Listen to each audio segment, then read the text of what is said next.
नमस्कार मित्रों, आप सभी का स्वागत है आपके अपने YouTube channel government teacher hub पे। जैसा कि मित्रों हम लोगों ने पिछला जो वीडियो लेक्चर था जिसमें संविधान सभा को पढ़ना प्रारंभ किया था और संविधान सभा से संबंधित कुछ टॉपिक भी हम लोगों ने पिछले वीडियो लेक्चर में पढ़ा था।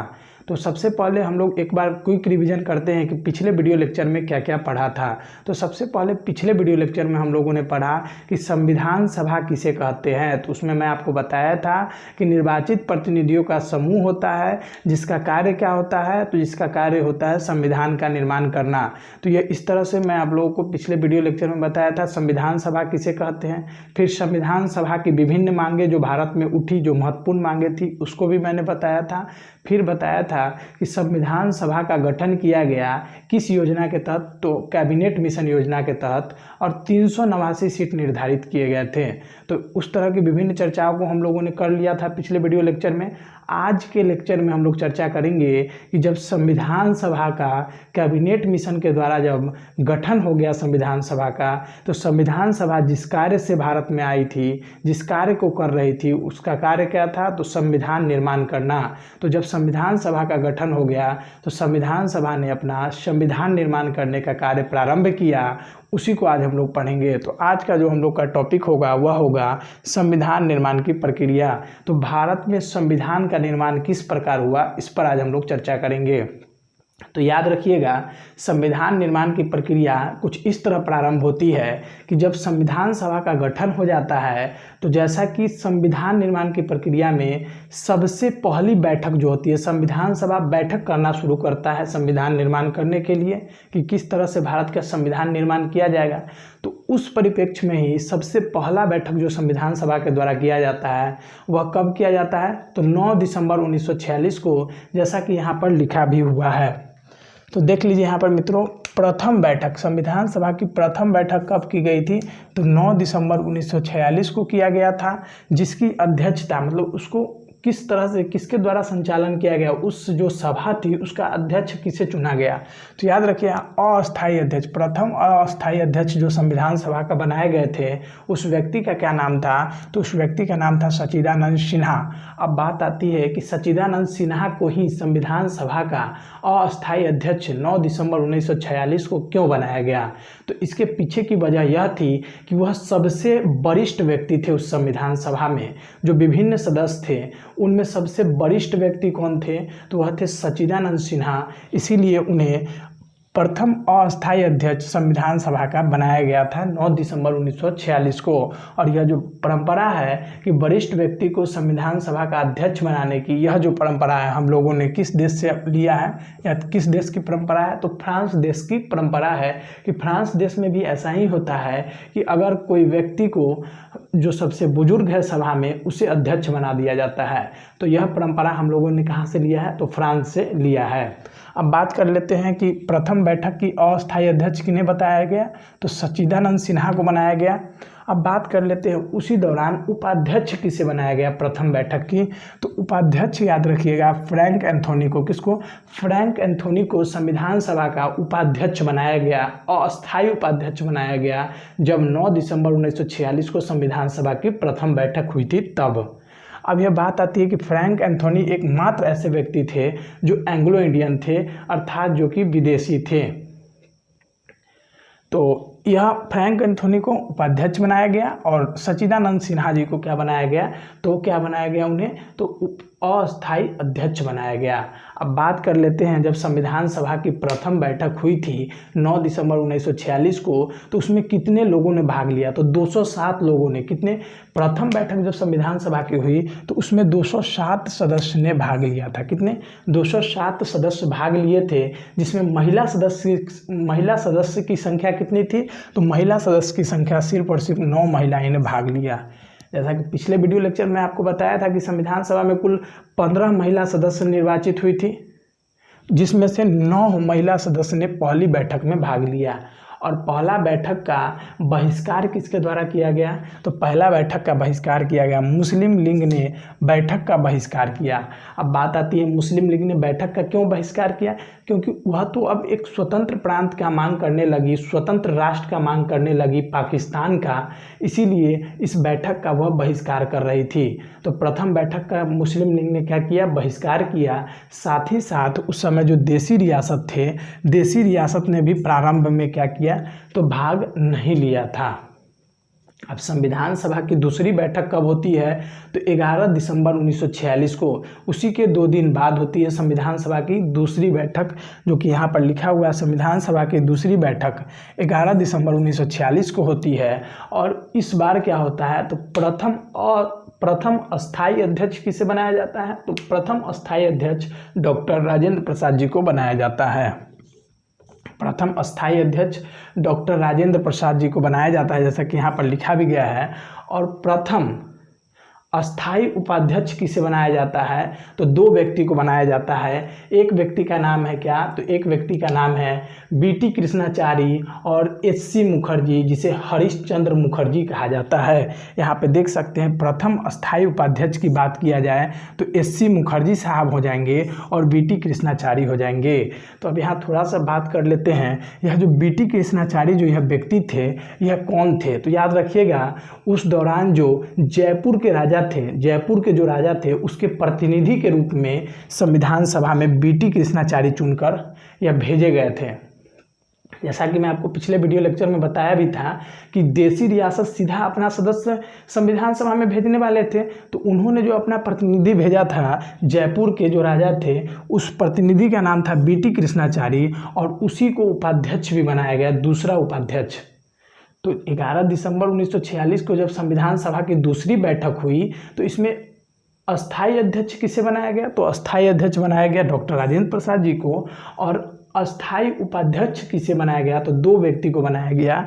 एक बनाया गया एचसी मुखर्जी जी को, और दूसरा जो बनाया गया वह बीटी कृष्णाचारी को। अब बात कर लेते हैं, फिर संविधान सभा की तीसरी बैठक होती है। और तीसरी बैठक कब होती है? फिर 2 दिन बाद होती है, अर्थात 13 दिसंबर 1946 को होती है संविधान सभा की तृतीय बैठक या तीसरी बैठक। इस बैठक की महत्वपूर्ण बातें क्या थी? तो इस बैठक में याद रखिएगा, पंडित जवाहरलाल नेहरू जी ने एक उद्देश्य प्रस्ताव यहाँ कहने का मतलब है कि भारत का संविधान कैसा होगा, उसका विचार जो है एक उद्देश्य प्रस्ताव के माध्यम से प्रस्तुत किया, और जिसे 22 जनवरी 1947 को संविधान सभा द्वारा पारित कर दिया गया। तो इस बात में यहाँ देख लीजिए कि तृतीय बैठक 13 दिसंबर 1946 को हुई, और पंडित जवाहरलाल नेहरू ने उद्देश्य प्रस्ताव रखा, जिसे 22 जनवरी 1947 को पारित किया गया। तो यही बात मैं बताया हूँ कि 13 दिसंबर 1946 को पंडित जवाहरलाल नेहरू जी के द्वारा संविधान सभा में उद्देश्य प्रस्ताव प्रस्तुत किया गया, जिसे 22 जनवरी 1947 को पारित कर दिया गया। अब यहाँ पे बात आती है कि यह उद्देश्य प्रस्ताव क्यों रखा गया? तो यह इसलिए रखा गया, यह बताने का प्रयास किया गया कि भारत का संविधान कैसा होगा और भारत के संविधान की क्या विशेषताएं होगी। इन सभी चीज़ों के बारे में वर्णन करते हुए सबसे पहले पंडित जवाहरलाल नेहरू जी ने संविधान सभा में उद्देश्य प्रस्ताव प्रस्तुत किया था 13 दिसंबर 1946 को, जिसे 22 जनवरी 1947 को पारित कर दिया गया।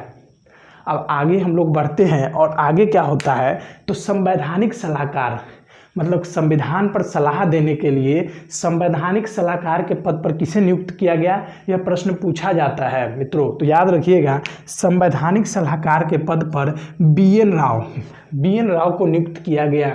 बी एन राव का पूरा नाम था वेनेगल नरसिम्हा राव को संवैधानिक सलाहकार के पद पर नियुक्त किया गया। मतलब यह सलाहकार थे, संविधान पर सलाह देते थे।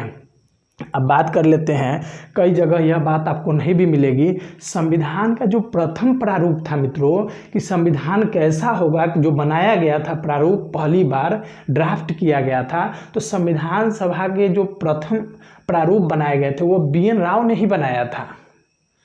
तो यहाँ देख सकते हैं, यहाँ लिखा हुआ है, भारतीय संविधान का प्रथम प्रारूप बी एन राव द्वारा तैयार किया गया था, जिसमें 243 अनुच्छेद और 13 अनुसूचियाँ थी। तो बात समझिएगा मित्रों कि जो संविधान सभा का प्रथम संविधान का प्रारूप किसके द्वारा बनाया गया? तो वो BN राव के द्वारा ही बनाया गया था। यह प्रश्न पूछा जाता है कि सबसे पहले संविधान का प्रारूप किसके द्वारा बनाया गया था? तो वह बनाया गया था BN राव द्वारा, जिसमें 243 अनुच्छेद और 13 अनुसूचियाँ थी। यहाँ पर लिखा भी हुआ है 243 अनुच्छेद और 13 अनुसूचियाँ थी। अब बात कर लेते हैं मित्रों, जब यह संविधान सभा में BN राव ने ही जब संविधान का प्रारूप तैयार कर दिया, तो फिर आपके दिमाग में एक बातें आएगी कि फिर प्रारूप समिति का क्या ज़रूरत था। तो यह बातें जो है पूरी तरह से स्पष्ट तो नहीं है, लेकिन जब यह BN राव जी ने जब प्रारूप तैयार करके संविधान सभा में प्रस्तुत किया, तो ऐसा कहा जाता है कि इसी पर चर्चा करने के लिए डॉक्टर BR अम्बेडकर की अध्यक्षता में प्रारूप समिति का गठन किया जाता है। किस लिए किया जाता है? तो जो BN राव जी के द्वारा जो है संविधान जो बनाया गया था, संविधान का प्रारूप बनाया गया था, जिसमें 243 अनुच्छेद और 13 अनुसूचियाँ थी, उसी पर चर्चा करने के लिए, उसी को बेहतर करने के लिए डॉक्टर BR अम्बेडकर जी की अध्यक्षता में संविधान सभा में प्रारूप समिति का गठन किया गया था। तो यह बातें समझ लीजिएगा कि सबसे पहले जो है संविधान का प्रारूप BN राव द्वारा ही तैयार किया गया था। ठीक है मित्रों, अब बात कर लेते हैं कि यह तो हो गई। अब बात कर लेते हैं संविधान सभा का प्रतीक चिन्ह क्या था। अर्थात जैसे कि आप किसी भी संस्थान का देखते होइएगा, वर्तमान समय में कहीं पर किसी भी पेपर पर अगर मुहर लगाना होता है तो कुछ ना कुछ स्टैंप लगाता है और उस पर कुछ ना कुछ उस संस्था की नाम होती है। तो उसी प्रकार जब संविधान सभा किसी कार्य को करता था और कहीं पर मुहर लगाता था, तो मुहर का उसका प्रतीक चिन्ह क्या था? तो हाथी था। यहाँ देख सकते हैं लिखा हुआ है संविधान सभा का प्रतीक चिन्ह मुहर, मतलब कि क्या था? तो हाथी था। अर्थात कि संविधान सभा का जो मुहर था, स्टैंप जो था, उस पर किस चीज़ का प्रतीक था? तो हाथी का प्रतीक था। ठीक है। और संविधान सभा में यह जो प्रारूप बनाया गया, यह जो प्रारूप चर्चा किया गया, इस पर लगभग 114 दिन बहस हुआ। कितना? तो 114 दिन बहस हुए थे। यहाँ इस बातों को लिखा गया है, कुल 114 दिन बहस हुई। संविधान सभा के द्वारा जब प्रारूप तैयार किया गया तो इस प्रारूप पर 114 दिन बहस हुआ। अब बात कर लेते हैं, जब संविधान बनकर तैयार हुआ तो इसको वाचन किया गया। अर्थात जब संविधान बना तो उसे फिर पढ़ा गया और उसमें जो कमियां थी उसको फिर संशोधन किया गया। तो प्रथम वाचन, यह पूछा जाता है संविधान सभा का प्रथम वाचन कब हुआ? तो आपको याद रखना है मित्रों कि संविधान सभा का प्रथम वाचन 4 नवंबर से लेकर 9 नवंबर 1948 तक हुई थी। यहाँ पर लिखा हुआ है संविधान सभा का प्रथम वाचन कब से हुआ?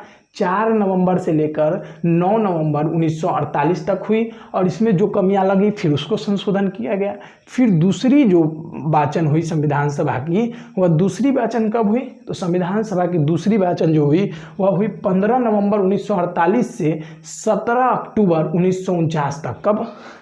तो देख लीजिए, दूसरी वाचन संविधान सभा की 15 नवंबर 1948 से 17 अक्टूबर 1949 तक दूसरी वाचन की गई संविधान सभा की।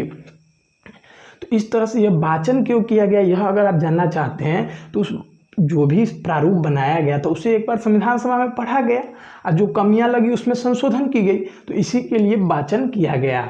और तीसरा वाचन जो संविधान सभा का हुआ था वह कब हुआ था? तो 14 नवंबर से लेकर 29 नवंबर 1949 तक संविधान सभा की तीसरी वाचन की गई थी। तो एक बार आप लोग इसको पढ़ लीजिएगा, संविधान सभा के वाचन, जहाँ से एक प्रश्न आने की पूरी संभावना रहती है। अब आगे बात कर लेते हैं संविधान सभा ने कुल कितने अधिवेशन किए, यह भी प्रश्न पूछा जाता है। तो संविधान सभा ने कुल 12 अधिवेशन किए थे और संविधान सभा का जो अंतिम अधिवेशन था या अंतिम बैठक जो था वह कब हुआ था? तो 24 जनवरी 1950 को हुआ था।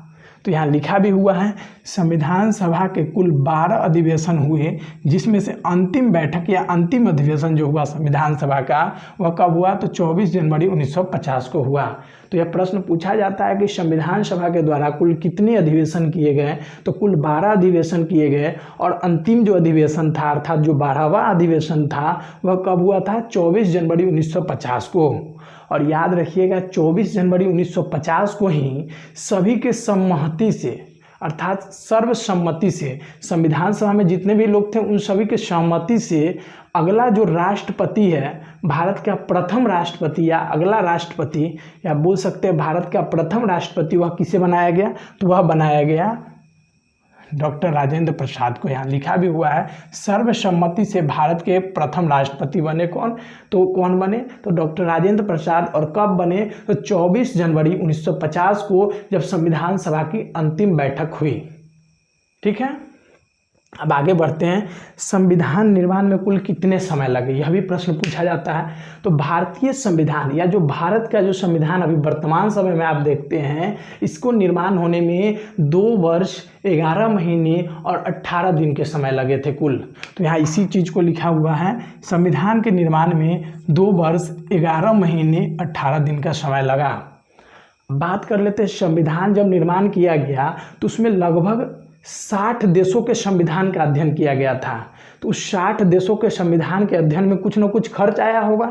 तो उस समय ऐसा कहा जाता है कि भारतीय संविधान के निर्माण में लगभग जो कुल खर्च हुए थे वह 63 लाख, कितने, 63,72,000, 63,96,729, अर्थात आप बोल सकते हैं 64 लाख रुपए कुल खर्च हुए थे संविधान निर्माण में। यहाँ पे लिखा हुआ है कि कुल खर्च कितने हुए, 63,96,729, अप्रॉक्स आप इसे 64 लाख समझ सकते हैं। तो 64 लाख रुपए कुल जो है संविधान निर्माण में खर्च हुए थे। अब आगे बात कर लेते हैं कि भारत का जो संविधान है उसको हम लोगों ने कब अपनाया, मतलब कब अंगीकार किया। तो यह भी प्रश्न पूछा जाता है कि भारतीय संविधान को कब संविधान सभा द्वारा अंगीकार किया गया, मतलब अपनाया गया। तो याद रखिए 26 नवंबर 1949 को भारतीय संविधान को हम लोगों ने क्या किया, अंगीकार किया, मतलब कि अपनाया। तो उसी पॉइंट को यहाँ लिखा हुआ है, संविधान का अंगीकार 26 नवंबर 1949 को किया गया हम लोगों के द्वारा। अब बात कर लेते हैं 26 नवंबर 1949 को ही हम लोग संविधान दिवस के रूप में मनाते हैं। अब बात आता है कि 26 जो है नवंबर 1949 के दिन को ही यादगार बनाने के लिए, इसीलिए हम लोग 26 नवंबर को क्या करते हैं, प्रतिवर्ष संविधान दिवस के रूप में मनाते हैं। और इसका शुरुआत कब हुआ था, तो 2015 से इसका शुरुआत हुआ था। तो इसका 2015 से इसकी 26 नवंबर 1949 को हम लोग क्या मनाना शुरू करते हैं, तो संविधान दिवस के रूप में मनाना शुरू करते हैं। अब बात कर लेते हैं यहाँ पर ये पॉइंट लिखा हुआ है कि 26 नवंबर को ही हम लोग संविधान दिवस के रूप में मनाते हैं। और याद रखिए जिस दिन हम लोगों ने 26 नवंबर को जब संविधान को अंगीकार किया तो उसी दिन कुछ आर्टिकल जो अनुच्छेद थे उसको लागू कर दिया। कितने अनुच्छेद, तो लगभग 16 अनुच्छेद जो है हम लोगों ने उसी दिन लागू कर दिया।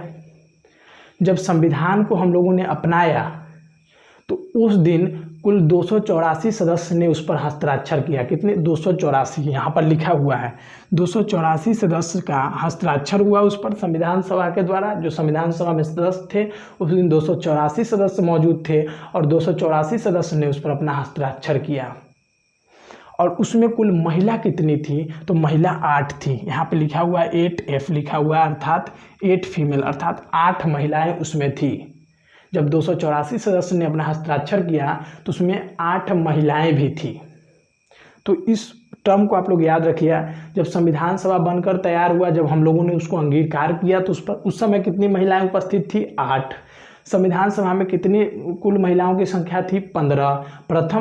जब प्रथम बैठक हुआ था संविधान सभा की तो उसमें कितनी महिलाओं ने भाग लिया, 9, जो कि यहाँ लिखा हुआ है 9 महिलाओं ने भाग लिया। तो इस तथ्य को थोड़ा सा आप लोग दिमाग में बैठाने का प्रयास करिएगा। तो इस तरह से संविधान को हम लोगों ने क्या किया, अंगीकार कर लिया 26 नवंबर 1949 को। और कुछ अनुच्छेद को हम लोग उसी दिन लागू कर दिए गए, लगभग 16 अनुच्छेद उसी दिन लागू कर दिए गए। अब बात कर लेते हैं पूर्ण रूप से संविधान कब लागू हुआ। तो पूर्ण रूप से जब संविधान जो है हम लोगों का वह कब हुआ, 26 जनवरी 1950 को। 26 जनवरी 1950 को पूर्ण रूप से संविधान लागू 26 जनवरी 1950 को हुआ। अब बात कर लेते हैं कि हम लोगों का संविधान 26 जनवरी 1950 को ही क्यों लागू किया गया। इस तरह के भी प्रश्न पूछे जाते हैं। तो याद रखिएगा, भारतीय राष्ट्रीय कांग्रेस एक जो पार्टी थी उस समय, उसने 26 जनवरी 1930 के अधिवेशन एक किया था लाहौर में, और लाहौर के अधिवेशन में ही उन लोगों ने स्वराज दिवस के रूप में मनाया था, अर्थात स्वतंत्रता दिवस के रूप में मनाया था। तो उसी दिवस को यादगार बनाने के लिए हम लोगों ने भारतीय संविधान को 26 जनवरी 1950 को लागू किया। नहीं तो हम लोग का संविधान तो 26 नवंबर 1949 को ही बनकर तैयार हो गया था। तो इसके पीछे का क्या तथ्य है पूर्ण रूप से लागू करने का 26 जनवरी 1950 को? तो यह तथ्य आप लोग समझ गए होइएगा कि भारतीय राष्ट्रीय कांग्रेस के द्वारा 1930 ईस्वी में 26 जनवरी 1930 को ही लाहौर के अधिवेशन में स्वतंत्रता दिवस के रूप में मनाया गया था। उसी को यादगार बनाने के लिए हम लोगों ने पूर्ण रूप से संविधान को 26 जनवरी 1950 को लागू किया। अब बात कर लेते हैं कि जो संविधान जब हम लोगों का उस समय बनकर तैयार हुआ था और अभी वर्तमान समय में क्या अंतर आया है। तो याद रखिएगा, जब मूल संविधान बना था तो उसमें कितने 22 भाग थे। 22 भाग कहने का मतलब होता है कि 22 चैप्टर थे। जब संविधान क्या होता है, मैं तो आपको बताया हूँ कि एक बुक के प्रकार का होता है जिसमें नियम और उपनियम का संग्रह होता है। तो जब मूल संविधान बना था हम लोगों का उस समय 26 जनवरी 1950 को जब लागू हुआ था, तो उस समय संविधान में कुल 22 भाग थे बोल सकते हैं, अर्थात ऐसे समझ सकते हैं आप लोग कि 22 चैप्टर थे, उसमें 22 अध्याय थे और उसमें कुल 395 अनुच्छेद थे। कितने? 395 अनुच्छेद थे। 395 अनुच्छेद कहने का मतलब कि टॉपिक, सब टॉपिक जो थे, छोटे छोटे टॉपिक भी होते हैं बुक में, एक अध्याय में बहुत सारे टॉपिक, तो लगभग 395 उस समय संविधान में अनुच्छेद थे। और अनुसूचियाँ कितनी थी? अर्थात 8 अनुसूचियाँ थी। अनुसूचियाँ ऐसा समझ सकते हैं, जब कोई भी बुक आप पढ़ते हैं तो लास्ट एक पेज जो होता है उस पेज में कुछ सभी तरह की बातों को मिक्स करके एक जगह लिखा गया रहता है। तो उसी तरह जब पूरे संविधान जब खत्म होने वाला रहता है तो लास्ट में अनुसूचिया को ऐड किया गया है, जो एक तरह का चीज़ें है उसको एक तरफ लिख दिया गया है, उसी को कहते हैं अनुसूचिया। तो उस समय कितनी अनुसूचियाँ थी? 8 अनुसूचियाँ थी। अर्थात जब मूल संविधान जो था उसमें हम लोगों के 22 भाग, 395 अनुच्छेद और 8 अनुसूचियाँ थी। लेकिन अगर वर्तमान समय में, अभी के समय हम लोग देखें तो वर्तमान समय में संविधान में लगभग 25 भाग हैं, 465 से ज़्यादा, 465 प्लस लिखा हुआ है, 465 से ज़्यादा अभी अनुच्छेद हैं और लगभग 12 अनुसूचियाँ हैं। अभी कितनी हैं? 12 अनुसूचियाँ हैं। और यह जो मैं बता रहा हूँ वर्तमान समय में, यह गणना के आधार पे बता रहा हूँ। किस आधार पे? गणना के आधार पे। मतलब कहने का हुआ मित्रों कि अनुच्छेद तो अभी भी 395 ही है, लेकिन जो 300 का ए, 300 का बी, 300 का सी, इस तरह से जो लिखा हुआ है, जैसे मान के चलिए यहाँ पे 300 अनुच्छेद जैसे हुआ, ठीक है, 300 का ए लिख दिए, 300 का बी लिख दिए, तो इस तरह से बढ़ गया है संख्या, जो कि हम लोग संशोधन के द्वारा धीरे धीरे उसमें जोड़ते चले गए। तो इस तरह से देखा जाए गणना के आधार पे, तो गणना के आधार पे लगभग 25 भाग, 465 अनुच्छेद और 12 अनुसूचियाँ की संख्या है अभी वर्तमान समय में। अब बात कर लेते हैं मित्रों 22 जुलाई, क्या 22 जुलाई 1947 को हम लोगों ने झंडा, जिसे कहते हैं तिरंगा, अभी वर्तमान समय में आप तिरंगा जिसे देखते हैं, उस तिरंगा को हम लोगों ने कब अपनाया? अपने देश की एक तिरंगा को, उसको हम लोगों ने कब अपनाया? तो याद रखिए 22 जुलाई 1947 को। कब? 22 जुलाई 1947 को राष्ट्रीय ध्वज अपनाया। राष्ट्रीय ध्वज क्या है? हम लोग का तिरंगा है। तो तिरंगा को 22 जुलाई 1947 को हम लोगों ने अपनाया। अब बात कर लेते हैं कि राष्ट्रगान और राष्ट्रगीत जो है उसको कब हम लोगों ने अपनाया। तो संविधान सभा की जो अंतिम बैठक हुई थी, अर्थात जो 12वां अधिवेशन हुआ था, जो कब हुआ था? 24 जनवरी 1950 को। उसी दिन हम लोगों ने राष्ट्रगान और राष्ट्रगीत को अपनाया था। राष्ट्रगान जैसा कि आप जानते ही हैं और राष्ट्रगीत भी जानते हैं। राष्ट्रगान जो कि रविंद्रनाथ टैगोर के द्वारा रचना की गई है जिसकी, और राष्ट्रगीत जो कि बंकिम चंद्र चटर्जी जी के द्वारा रचना की गई है। तो इसको भी हम लोगों ने कब अपनाया था? तो 24 जनवरी 1950 को। कब? 24 जनवरी 1950 को। संविधान का सुलेख, अर्थात कि संविधान जो था, जो नियम, जो कानून जो बने थे उस समय, उसको सुंदर तरीक़ा से लिखने का कार्य किसने किया था? तो सुंदर तरीक़ा से उसको लिखने का कार्य किसके द्वारा किया गया? तो याद रखिएगा किसके द्वारा? प्रेम बिहारी रायजादा। क्या? प्रेम बिहारी नारायण रायजादा पूरा इनका नाम था। तो यहाँ पे देख लीजिएगा, संविधान का सुलेख अर्थात सुंदर लेखन किसने किया था? तो प्रेम बिहारी रायजादा ने किया था। किसने? प्रेम बिहारी रायजादा ने किया था। अब बात कर लेते हैं मित्रों, जब हम लोगों का 15 अगस्त 1947 को जब देश आज़ाद हुआ, अर्थात कि देश का जब विभाजन हुआ, भारत और पाकिस्तान का जब विभाजन हुआ 15 अगस्त 1947 को, तो याद रखिएगा उसी दौरान जब संविधान सभा में, जब मैं आपको बताया था शुरू में कितनी संख्या थी, तो 389 संख्या थी संविधान सभा में। कुल सदस्यों का कितना निर्धारण किया गया था? 389। लेकिन जब भारत का विभाजन होता है, पाकिस्तान अलग होता है, भारत पाकिस्तान का जब विभाजन होता है, तो याद रखिए संविधान सभा में कुल कितने सदस्य बच जाते हैं? तो संविधान सभा में कुल 299 सदस्य बच जाते हैं। कितने? तो स्वतंत्रता के उपरांत संविधान सभा में 299 सदस्य हो गए। अर्थात जब भारत और पाकिस्तान अलग अलग हो गया तो संविधान सभा में कितने सदस्य हो गए थे? तो 299 सदस्य हो गए थे।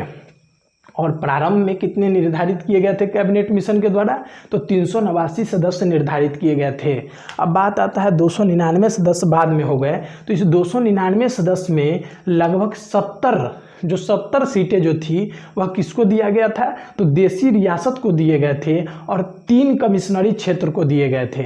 कमिश्नरी क्षेत्र जिसे पिछले वीडियो लेक्चर में मैंने बताया था, केंद्र शासित प्रदेश बोल सकते हैं या संघ शासित प्रदेश बोल सकते हैं, तो उसे 3 सीट दिए गए थे। लेकिन पूर्व में कितने दिए गए थे? 4। तो कौन सा एक केंद्र शासित प्रदेश जो था कि जब भारत और पाकिस्तान का विभाजन हुआ तो कम गया? तो याद रखिए बलूचिस्तान।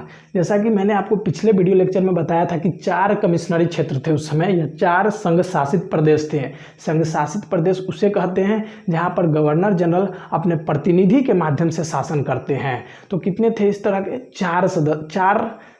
4 जगह थी। सबसे पहला था कौन? तो सबसे पहला था दिल्ली, दूसरा कौन था? कुर्ग जो कि कर्नाटक में पड़ता है, तीसरा था बलूचिस्तान और चौथा था अजमेर। तो याद रखिए ये जो बलूचिस्तान वाला जो क्षेत्र था यह विभाजन होने के बाद कहाँ चला गया था? तो यह चला गया था पाकिस्तान में। तो एक जो केंद्र शासित प्रदेश या चीफ कमिश्नरी क्षेत्र जो था वह कम गया था और कितने रह गए थे? 3। तो 3 सीट उसको दिए गए और बचे हुए जो 226 सीटें थी वह किसको दिया गया? ब्रिटिश भारत को दिए गए थे। तो यह तब जाके कितना बचता है विभाजन के बाद? भारत पाकिस्तान के विभाजन के बाद 299 सीट बचते हैं संविधान सभा में कुल सीटों की संख्या। तो जैसा कि संविधान निर्माण की प्रक्रिया में यह कुछ महत्वपूर्ण तथ्य थे जिसको मैंने आपके सामने प्रस्तुत किया। अगला जो वीडियो लेक्चर होगा मित्रों, एक और वीडियो लेक्चर का लेना पड़ेगा जिसमें हम लोग बात करेंगे क्या? तो जिसमें हम लोग बात करेंगे संविधान सभा की प्रमुख समितियां। संविधान सभा जो थी यह जो कार्य की थी अपनी पूरी तरह से, यह तो स्वयं नहीं किया था, एक समितियों के माध्यम से किया था। तो कुछ प्रमुख समितियां के बारे में पढ़ेंगे। और संविधान सभा यह जो संविधान सभा थी इसकी कुछ आलोचनाएं भी हुई थी, कुछ मतलब कि बुराइयां भी की गई थी अनेक लोगों के द्वारा। तो आलोचनाओं को भी हम लोग पढ़ेंगे। एक वीडियो लेक्चर और लगेगा दोस्तों और पूरी तरह से संविधान सभा का जो टॉपिक है वह समाप्त हो जाएगा।